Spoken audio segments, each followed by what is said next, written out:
Hi there. Welcome to On the Flip Side, a podcast for anyone who wants to live their best sales life. We're going to be talking to buyers, sales managers, SDRs, and A's about things like what does it take to be a great sales manager? Or how can you go home happy month after month? So let's dive right in. Hi, folks. Top of the morning, afternoon, or evening, depending on wherever it is that you're joining us from. I'm Kushal from Wingman, and as per usual, I am super excited for today's chat because today it's going to be all about all things social selling and TikTok in particular. And we have the most amazing guest here with us today. She's got years of experience in setting up sales playbooks that actually work. She's here to transform sales into a more respected and inclusive profession. She's a 3-time head of sales, and she's an avid TikToker at Sales Tips Talk. Leslie Vinetz, so great to have you on the show. Kushal, thank you so much for having me, and happy St. Patrick's Day to anybody out there watching live. Yes, amazing. Leslie, I'm just going to throw the first question just to warm up things a little bit here, right? Could you describe social selling for us in 3 words? Social selling in 3 words, like connecting authentically and organically. I love that. That was I think 4, but we won't count the, what's an ampersand? We won't count it. We'll go with it. Sort of to go ahead, Leslie, and you of course have been on TikTok for about, I think, a year and a half now. You've got an amazing, followers as well. I think you're one of probably the earliest people in sales to sort of be experimenting with this platform as well. So we'd love to hear about it. What made you really start with TikTok, for B2B marketing and for sales? Did you initially think that it would have the potential that it does today? I hoped that it would have the sort of outcome that we've gotten to, but it really felt like a pipe dream. If I'm being honest, like I don't mind admitting that I did not get on TikTok because I thought it would be a good social selling engine, or I thought it would generate leads. I think I shared with you last time we were chatting that from leads that I can trace 100% back to TikTok, either directly from TikTok or referrals, I billed over 44K USD last year. So like mind blowing.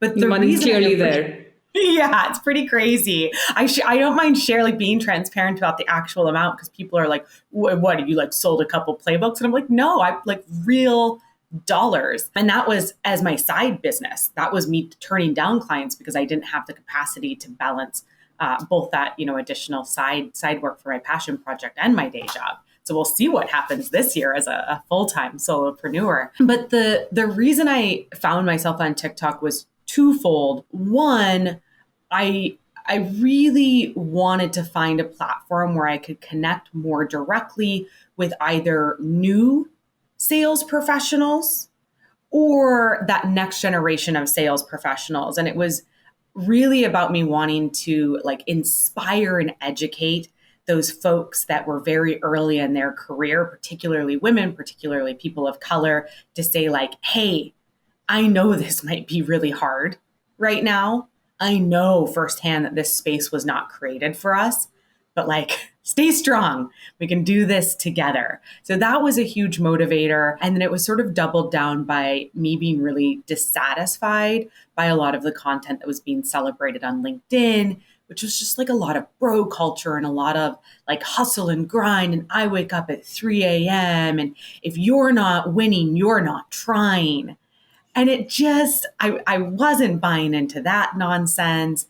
I wanted to go somewhere else with my message, and TikTok just really felt right. And obviously it was a good choice. So to sort of, for people who want to maybe or are thinking of kind of starting their own journey on TikTok, how is creating content for TikTok, especially in terms of the research, right? How's it different from creating content for any other platform in your experience? Yeah. So, the most obvious difference is that it's all video. So I think for a lot of folks are in our sort of, B2B marketing and sales community, their primary channels are LinkedIn or Twitter or maybe Instagram, which is text and image primarily. So getting comfortable on camera, really important. And what I always say to people is, one, don't put up false barriers. Like, you do not need a super expensive setup to start recording your videos. Just admit that your first videos are probably going to be pretty terrible. like even right now, I'm like being attacked by the sun. I'm sort of like half in the light, half in the dark. It is what it is. Sometimes you just gotta roll with it. So my first kind of call to action is don't put up those false barriers. Like get on there, start creating content. Your first videos are probably going to be terrible. That's okay. Like you'll iterate, you'll learn from what does and does not work for you. And then I would say in terms of creating content, before you start burdening yourself with trying to create content trees and what are my, first 50 ideas or whatever it is, sit with yourself and really think about the kind of umbrella topic or the theme of your channel. So the theme for me is creating those inclusive, respected sales culture. So I'm out there sharing, B2B sales and marketing tips, sharing my own story, trying to inspire others. Sometimes I'll do trends and try to get a laugh. But think about what that is for you. What's that topic that you are so passionate about that gives you so much joy and purpose that you could talk about it for ages?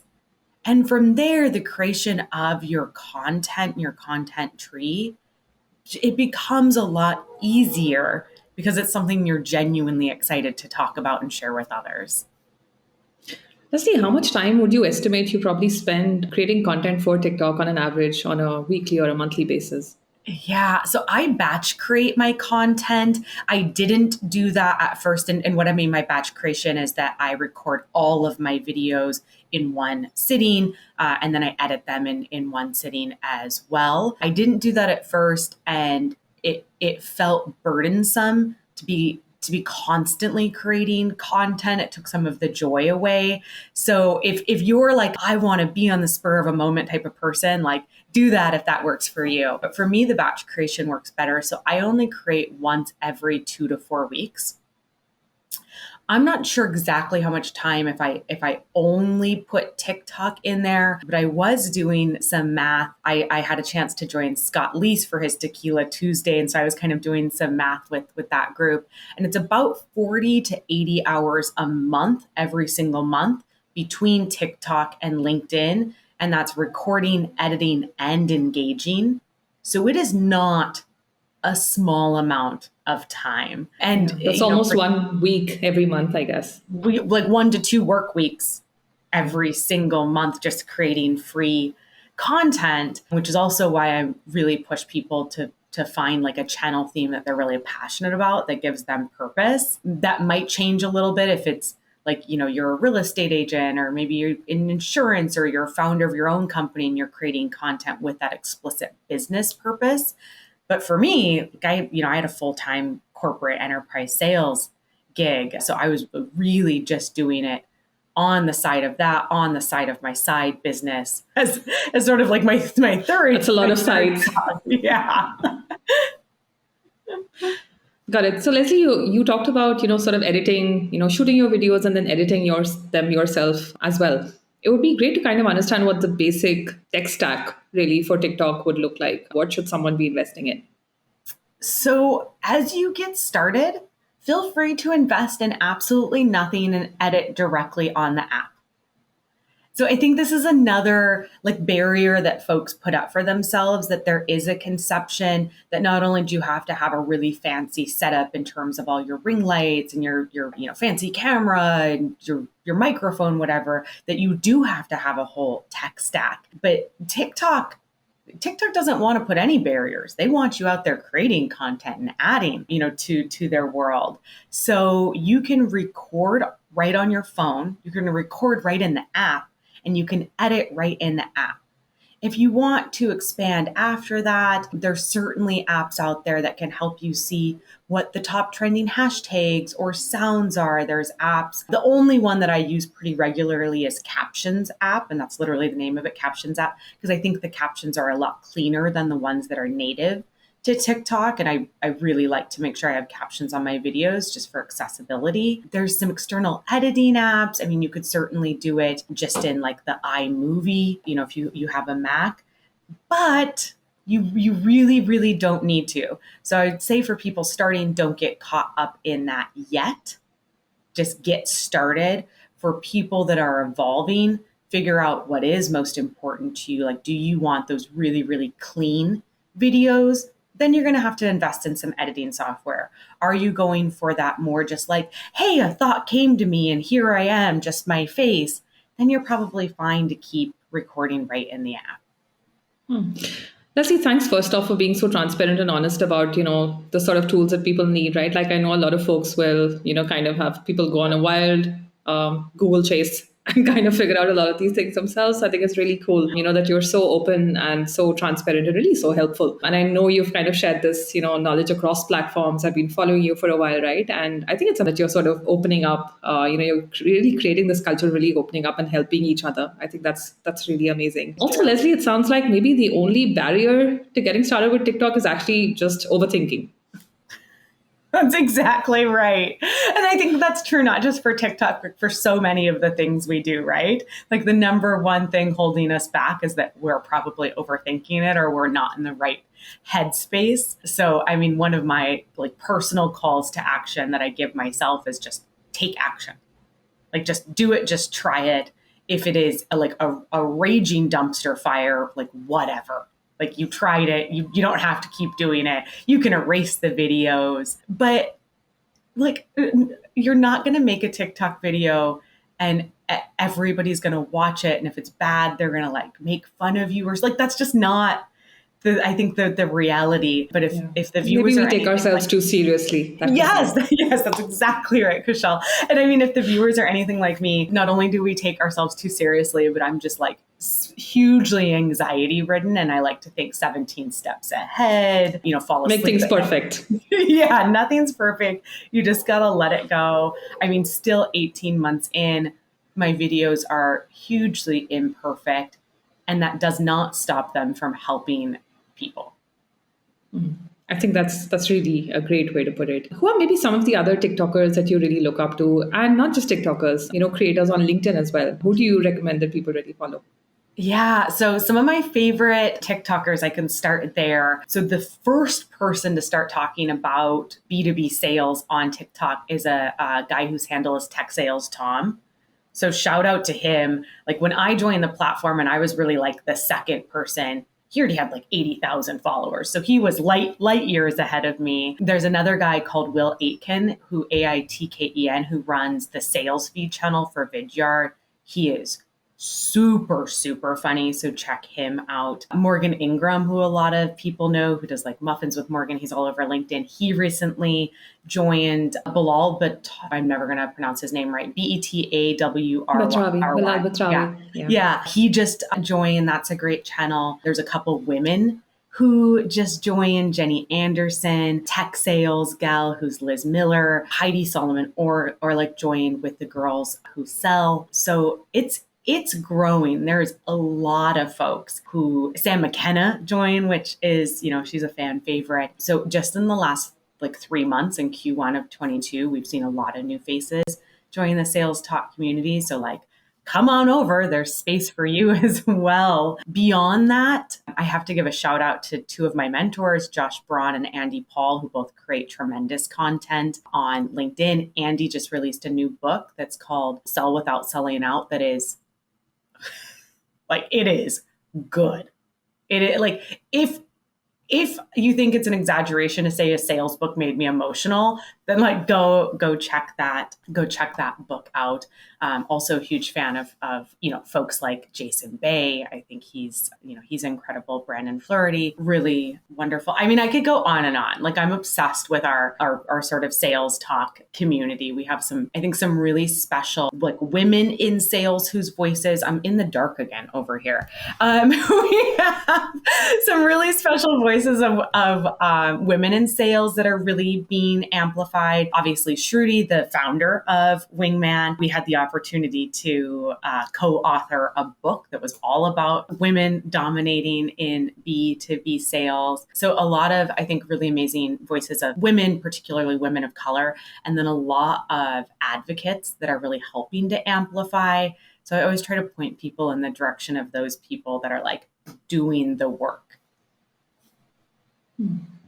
I think those are some amazing names. Yeah, I can think of at least a few of those folks who we should probably get on the podcast as well. So thanks for that. Leslie, taking things a little ahead, what has maybe been some of the most surprising things or realizations on this journey of TikTok, but not just TikTok really, along this journey of sales really? You've been at it for so many years now. What's maybe some of the most surprising things along the way? The most surprising things. So maybe like TikTok specific, because I live, I think to some extent, like in a bit of a bubble on LinkedIn. I mean, I think we all do, right? Because you're We all have our echo curating. chambers. Yeah, yes, that echo chamber. That's exactly right. And I mean, it just happens when you're sort of curating your own community of connections. And on LinkedIn, I'm super, super intentional about connecting with people outside of my circle with different perspectives, different lived experiences. But even so, it's still a bit of a bubble because it's a lot of like, sales and B2B sales and marketing is amazing. And here are all these things we're doing to be,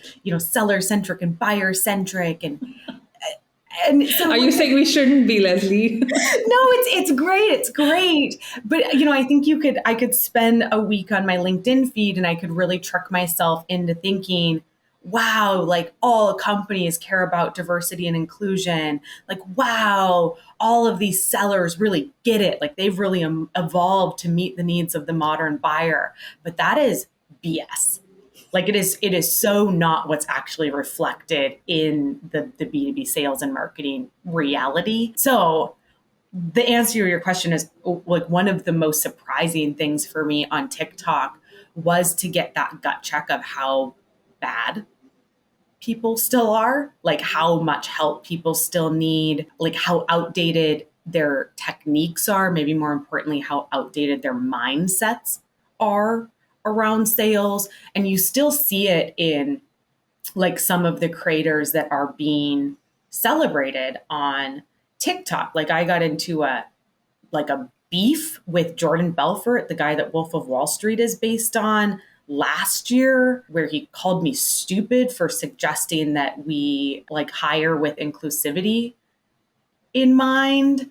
And he has like over 2 million followers, and his like major fans came after me and like, you're just a stupid woman. How could you even sell? Women aren't even good at sales. And there's a couple other accounts out there. There's one that's like new to the scene who I will not drop the handle, who's going on a rant about how good salespeople have to be extroverts and like need to wear their Rolexes. And we're, all we're doing out here, all us women in sales are doing is attacking like masculinity. So I think one of the biggest surprises to me was how much work still needs to be done. So that was a big one. And I think the other side of that was also a gut check of like how much people still hate sales, like as a profession, because sometimes my videos will be pushed outside of the sales community for who knows what reason. TikTok algorithm is a mystery. And it's not just me. Like I see this with like Tech Sales Tom or Will or Jenny, other creators, like some really, really hateful comments from non-sales people, like really hateful comments because they just, I think often, I mean, they're not in B2B sales. They only have experienced the B2C element of sales. So like don't actually get what we do, but there's like a vitriol, like there's like a very emotional reaction for people on TikTok when you tell them that you're proud to be in sales or that like you have a whole channel about sales and they're like, burn it to the ground. Salespeople are terrible. Oh no. And I'm like, why do you think sales still has that rap, the bad rap, Leslie? Why do you think that impression is still around? Oh, I mean, I think are we still doing some things wrong in sales? Could that be? Yeah, I mean, I think the biggest reason is that there are still so many people are not doing the work to evolve, that are not doing the work to like be a modern seller and meet the needs of their modern buyer. They're just hanging on to the things that worked, 10, 15, 20 years ago. So I think part of it is our fault. Like as a B2B sales community, it's our fault because not everybody's putting in the work and not all the leaders are making them do that. I think there's some knock-on effects. Like a lot of people work for, companies or founders that just don't get it. So they're putting wrong incentives in place. They're putting the wrong KPIs in place. And like some of that's not the sales person's fault, right? Like you have to eat, got to pay the mortgage, sometimes you just got to show up and do the job. I personally think a lot of it still ties back to like all of the movies from the 80s that, in every single one, the sellers were white men. And in every single one, they were, ABC and we don't take no for an answer. And they were all con artists. And so there's this conception that like that's what a salesperson is. And I was like, no, those weren't actually movies about salespeople. Like those are movies about con artists and scam artists and thieves, and we're not the same. But because they're so famous, I just think that like that's the conception that's been carried forward. It really seems like sales needs a new movie or a lot of new movies to be done. I know. Maybe that's the next thing for you to make, Leslie. Yeah, maybe that movie, should be like a series. The girls that did the women that did the Hills to Deals book. Our next big adventure can be to create a movie. Exactly. That would be fun. I don't know what the plot line would be. I feel like it would be boring. Because like the real sales is just like getting in and like doing the hard work, not like standing in a boiler room and yelling about Cadillacs and like how you can't have coffee. So you're saying that you don't do that, Leslie, in modern sales? I don't. I light my candle and I put on my like meditative music in the background and then like sit calmly in my office. Yeah, maybe all that calm won't make for good television. So Leslie, sort of, it's obvious that you've had like a lot of experience in sales. You've seen sales really evolve from, the impressions that were there that we spoke about till where it is today. And of course, like you said, we still need to do a lot of work on this. What do you think are really the main things that you think, if you were, and in your advice to people who are today setting up their own sales teams, for instance, right? What do you really advise them to get right this time around? A couple of things. I would say one is understanding the difference between diversity and inclusion, because we do have a lot of folks having conversations around diversity, which is great, kudos. But I think often that same group of people don't understand that diversity isn't enough. Like if you have a diverse team, but they get in seat and you're not doing anything to make sure that they feel welcome, comfortable, and safe there, then like you're not doing enough. And I think like part of that is that we often don't acknowledge that almost all historical like sales training, sales processes, sales scripts, everything, like almost all of that historical sales knowledge comes from a white male perspective. Like it was made for white men by white men, which is fine. Like they've given us some incredible stuff, but like we're, a new generation of sales professionals. So we need to interject our new perspectives in there and our personalities and our voices in there. And that doesn't always happen. Folks build a diverse team, but then they're like, but here's the only way to sell. And that just, like those things are they're mutually exclusive. So I think that's one thing. I would say the second thing is that we still often really struggle to put the buyer at the center of what we do. And I challenge anybody listening or even salespeople that are listening to go back and look at their like last emails. I am in the dark again. I swear, Chicago. To go back and look at the last emails they received or sent and how many of them start with I statements. And I mean, if you think about like a typical sales email, it's like, hi, I'm Leslie Vanette, the founder of Sales Team Builder. And what we do is, and I want, and that just, it's folks that are simply, again, not doing that work to evolve, to be the modern seller, to connect with the modern buyer. But those are really easy, bad habits to fall back into. So, I think twofold. Like one, we need to evolve. We need to evolve the way we connect with customers. And that's both like we as a sales community by being inclusive, by incorporating new voices, and by really challenging ourselves at every turn to put the buyer at the center.